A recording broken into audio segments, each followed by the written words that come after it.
Zo'r TV, Gross hamda Qanot Sharq taqdim etadi.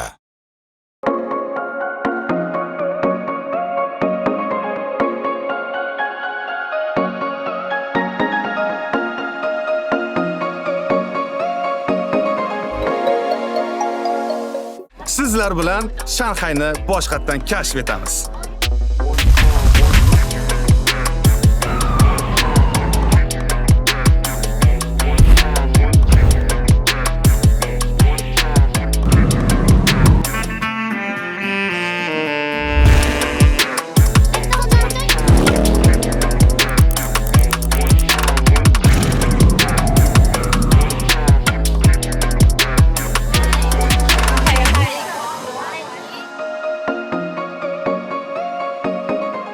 Odamni sug'urta qilishganini eshitganman, mashinani sug'urta qilishganini eshitganman, lekin bagajni birinchi marta eshitdim.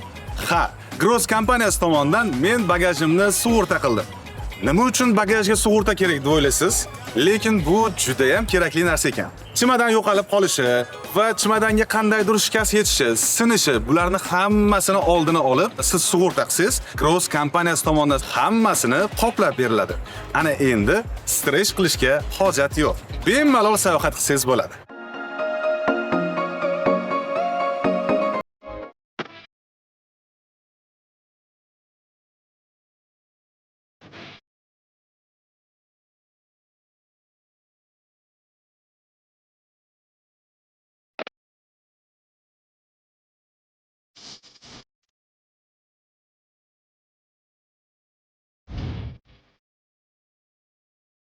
Assalomu alaykum, xush kelibsiz. Biz O'zbekistonning birinchi xususiy Qanot Sharq aviakompaniyasi bortidamiz.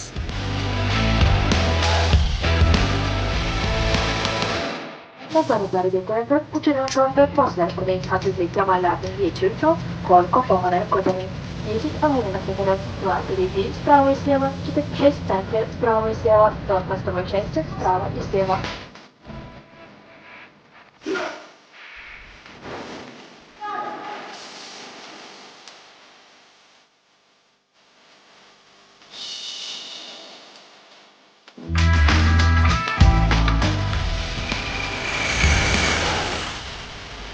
Ladies and gentlemen, welcome to Shanghai.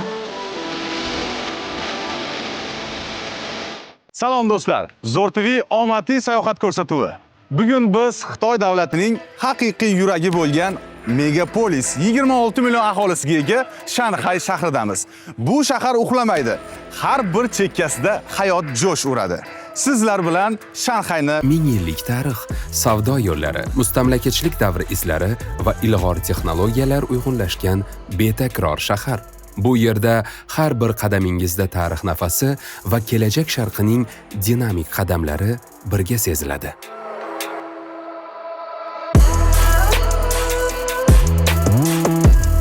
hammaga omad! Omad!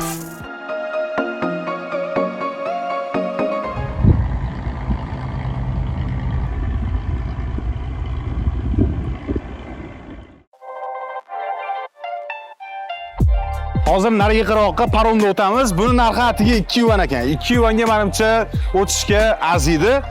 Siz ham albatta Shanxayga kelganingizda narigi tomonga 2 yuan berib turib o'tishingizni maslahat beraman. Juda ham ko'p emotsiya olishingiz mumkin.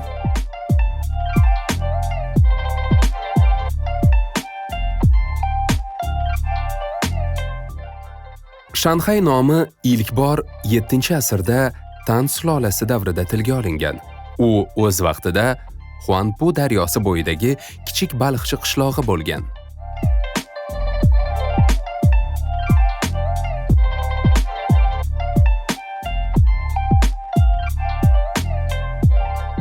Biroq 19-asrdagi Opiy urushlaridan so'ng 1842-yildagi Nanjing shartnomasiga ko'ra shahar chet el davlatlariga ochiq portga aylandi. Shu davrda Bund sohilida Yevropaning nufuzli davlatlari o'z konsulliklari, banklari va savdo uylarini qurishni boshladi. Bugungi mashhur kolonial arxitektura ana shu davrdan qolgan merosdir. Tarix va zamonaviylikning mukammal uyg'unligi, mashhur ko'rinishlar, betakror mahalliy taomlar,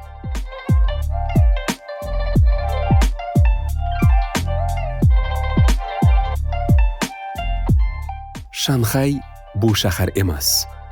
Bu tuyg'u, almashinuv, ilhom, harakat va beqiyos rivojlanish tuyg'usi. Kelgan sayyoh bu yerdan faqat tashrif taassurotlari bilan emas, balki qalbida yangi ruh bilan qaytib ketadi.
Xitoy Xalq Respublikasi Shanxay aeroportiga yetib keldik. Ana endi birinchi qiladigan ishimiz biz metroga borishimiz kerak. Taksiga borib pulimizni oshiqcha rasod qilgandan ko'ra metro bizga qulay. Metro haqida shunaqa faktlar eshitdim, aniq sizni hayron qoldiradi. Tomosha qilib turing.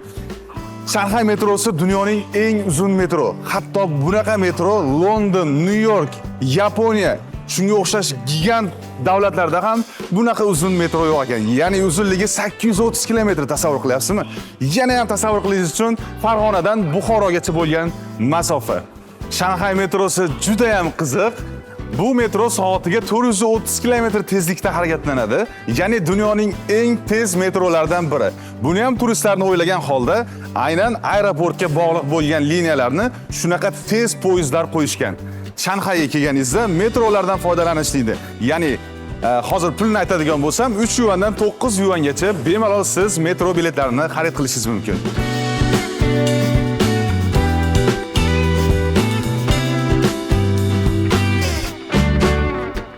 Xitoy metrolarida yuradigan bo'lsangiz, 3 yuandan 9 yuangacha siz tiket olishingiz mumkin. Ya'ni masofaga qarab narxlar o'zgaradi.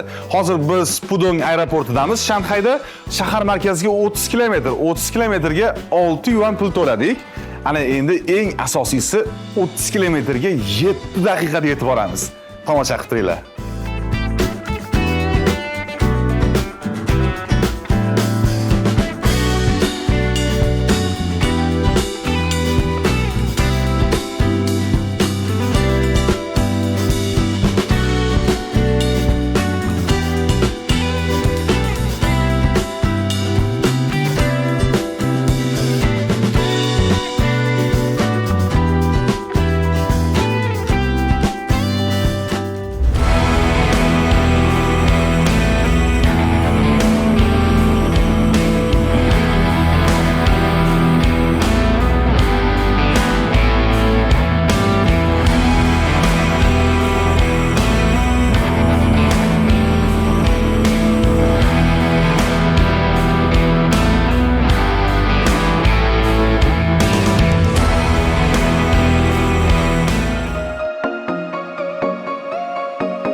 Xitoy ko'chalarida yurganingizda birinchi bo'lib siz e'tiboringizni tortadigan bu ko'chalarning pokizaligi, ya'ni odamlarning madaniyati va bundan tashqari odamlar ko'pincha skuterda va veliklarda yuradi. Sababi ekologiyani asrash uchun mana shunday vositalardan foydalanishadi.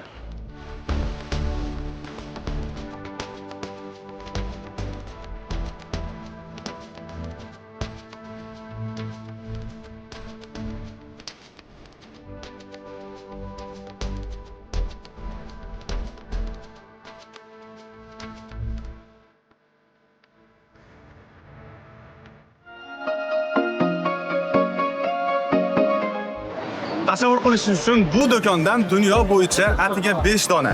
Hozir bittasiga kiramiz. Qaysi do'konni qiziqyapsizmi? Bu o'sha mashhur M&M's. Bu dunyoda 5 ta do'koni bor. Ya'ni Amerikada 3 ta, Ohio birinchisi, New York ikkinchisi va Las Vegas uchinchisi, London to'rtinchisi va Shanxaydagi M&M's beshinchisi.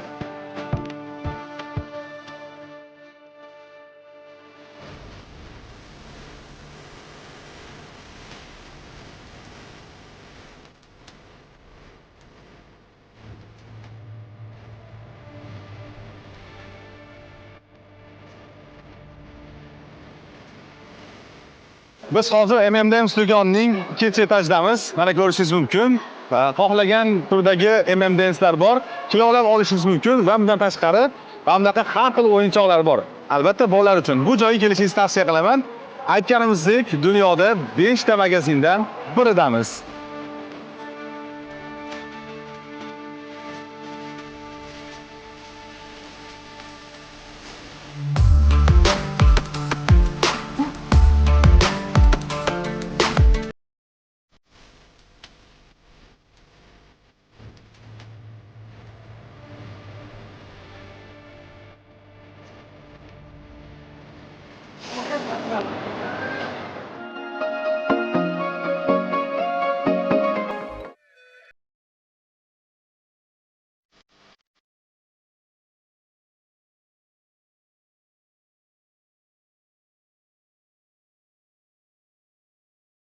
Pekindagi hostel va hotellarni birgalikda narxlarini ko'rib chiqamiz va men hozir $10 hostel oldim. Bu hostelning ham sharoitini ko'rib chiqamiz. Endi ko'rinishimga e'tibor bermasizlar, chunki 12 soat Shanxaydan Pekinga poyezdda kelishni o'zi bo'lmaydi. Qani ketdik.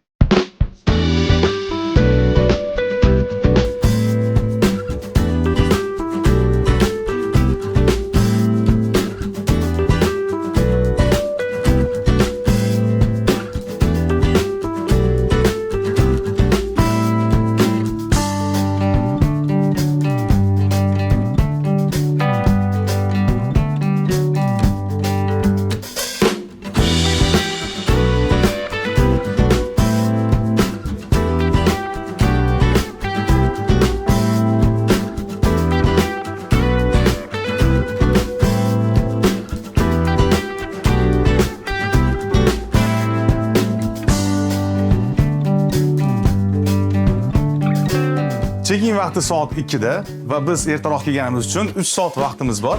Sizlar bilan birgalikda Pekin shahrini mazza qilib aylanamiz va Pekin haqida 5 ta eng qiziqarli faktni aytib beraman.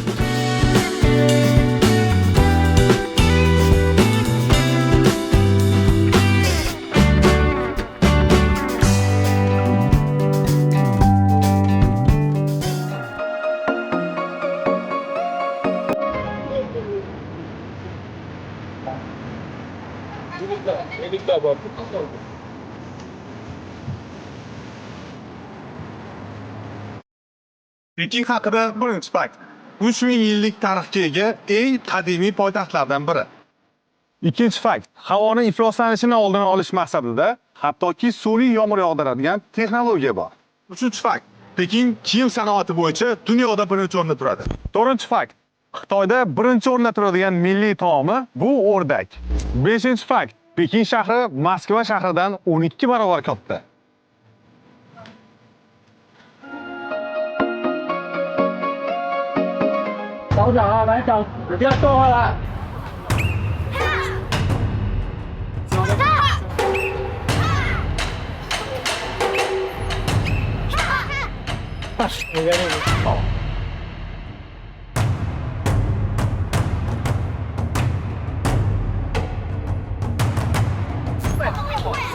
从北传，然后这个是一动作叫银手，你看他手腕。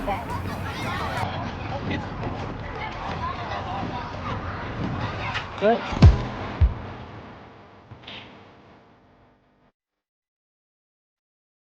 他放慢了，很好的。烘焙拳，烘焙拳。对的，中国功夫，China 功夫。啊，China 功夫。对，然后。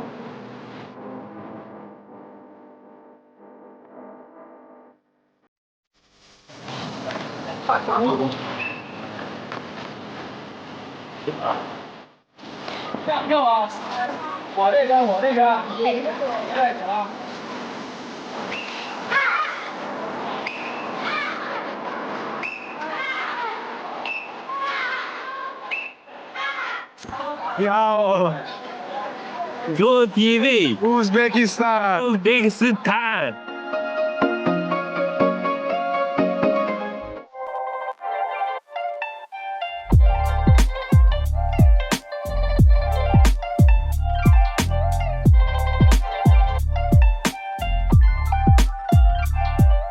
Aytgancha, ertaga sizlar bilan dunyoning 7 mo'jizasidan biri bo'lgan bir joyga boramiz. Bo'ldi, ma'qul oli. Ertaga sumka qilamiz qo'ygan.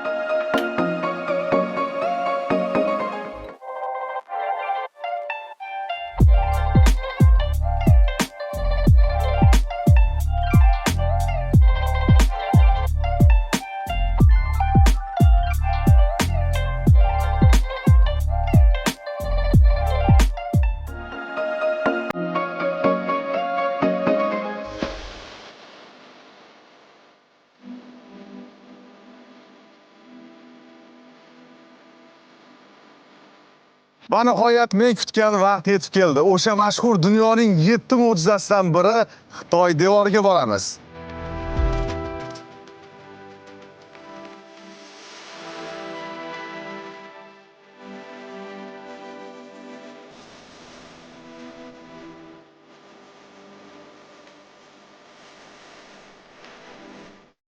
Ko'rib turganingizdek, Pekinda ham, Shanxayda ham mana shunday velosiped hamda elektroskuterlardan foydalanishadi.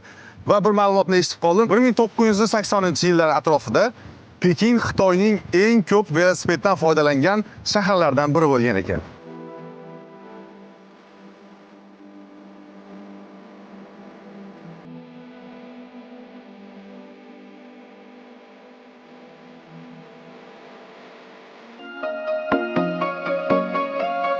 Uning asosiy vazifasi umumiy uzunligi manbalarga ko'ra 21 ming kilometrdan ham ortiq. Devordan yuzlab minorlar, kuzatuv manzaralari va askarlar uchun qarorgohlar o'rin olgan.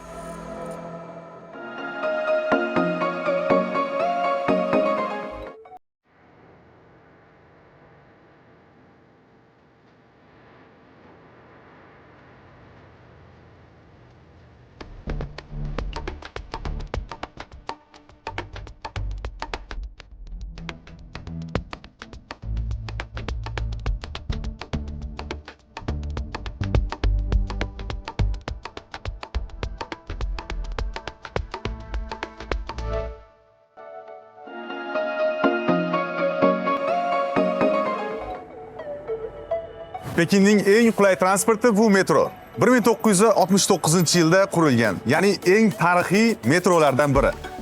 Metro uzunligi 700 kilometrdan oshiq, 27 ta liniyalar bor, 400 dan ortiq bekatlar bor. Pekinga kelganingizda albatta metrodan foydalanishingizni tavsiya qilaman.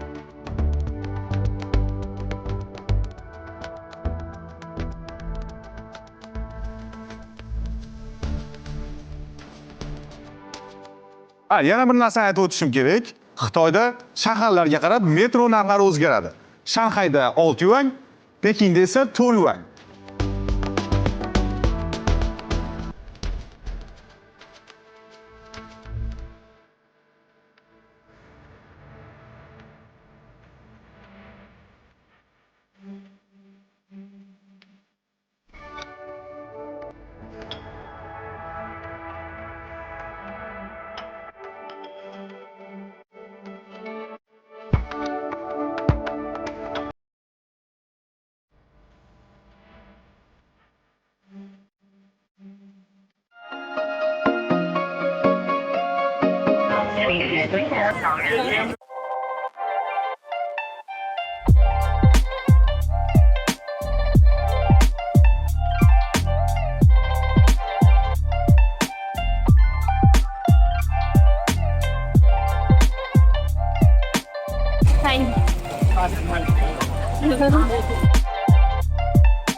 Ko'rib turgan sharoit Zapretniy город, taqiqlangan shahar.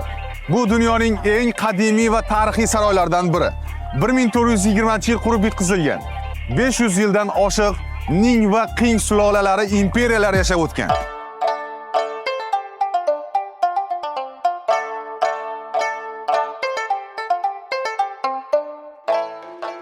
Bu saroyga kirish uchun yonimizda pulimiz tugab qoldi, lekin sizlarga ko'rsatishni niyat qilgandik. Internetdagi manbalardan olib sizlarga taqdim etamiz. Taqiqlangan shahar, Xitoy imperatorlari yashagan ulkan saroy majmuasi, Pekinning eng katta gavhari va dunyoning eng ulkan qadimiy saroy majmuasi. 600 yil davomida 1420-yildan 1912-yilgacha bu yerda Xitoyning 24 ta imperatori hukmronlik qilgan. Saroy tashqarisidagi oddiy xalq bu maskanga qadam qo'ya olmagani uchun u taqiqlangan shahar deb atalgan. Saroy Ming sulolasi imperatori Yunle buyrug'i bilan 1906-1920-yillarda qurilgan. Uning hajmi, naqshlari, me'morchiligi va ramziy ma'nolari Xitoy sivilizatsiyasining eng yuqori cho'qqisini ko'rsatadi. Maydoni 720 ming metr kvadrat, xonalar soni 9000 dan ziyod, saroy devorlari balandligi 10 metr. Aynanlik va muvozanat qonunlariga ko'ra qurilgan. Xitoy falsafasi asosida asosiy rang qizil va oltin. Ular qudrat, baxt va imperatorlik ramzidir. Xitoydagi omadli sayohatimizga o'z yordamini qo'shgan Urban Travel'ga alohida rahmat aytmoqchiman. Sababi biz Xitoyda mazza qilib sayohat qildik. Siz ham qaysidir shaharga bormoqchi bo'lsangiz, qaysidir davlatga bormoqchi bo'lsangiz, albatta Urban Travel'da tavsiya qilaman. Sababi eng arzon aviabiletlar va eng arzon tur paketlar Urban Travel'da. Va ayniqsa Xitoyga kelmoqchi bo'lsangiz, birinchi o'rinda turadigan tur firma.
Va nihoyat omadli sayohatimiz o'z nihoyasiga yetib bormoqda. Ko'rishingiz mumkin, biz O'zbekistonga soat 2 ga yaqin uchamiz va bu yerda ko'zim tushdi. Juda ham ko'p kechiktirilgan reyslar bor ekan. Bu menga tanish, chunki yaqinda o'rtog'im xuddi shu holatga tushgan va aytib bergan edi. O'rtog'imning reysi 8 soatga ketib qolgan edi. Unda o'ylab qarasam, oshiqcha xarajat. Keyin u menga tushuntirib berdi. Javohir, meni reysim sug'urta qilingan. Qanaqasiga desam, menga tushuntirib berdi. Agarda reys kechiksa yoki bekor qilinsa, barcha xarajatlarni sug'urta kompaniyasi o'zi to'lab beradi. Agarda siz ham ortiqcha xarajatlardan himoyalanmoqchi bo'lsangiz, Gross sug'urta kompaniyasi bu polisni sizga taqdim etadi. Shunday qilib Zo'r TV omadli sayohatimiz o'z nihoyasiga yetdi. Xitoy menga nima bera oldi deb o'yladim. Xitoy madaniyati, Xitoy qadimiylik bilan zamonaviyni uyg'unlashtirilgani va eng asosiysi narx jihatdan. Agarda siz Xitoyga oila bilan keladigan bo'lsangiz yoki do'stlar bilan keladigan bo'lsangiz, barcha insonni o'ziga qabul qiladi. Kelib xohlagan emotsiyangizni olishingiz mumkin. Maslahat beraman. Biz Xitoy davlatini hattoki 50% ni ko'rsatib bera olmadik.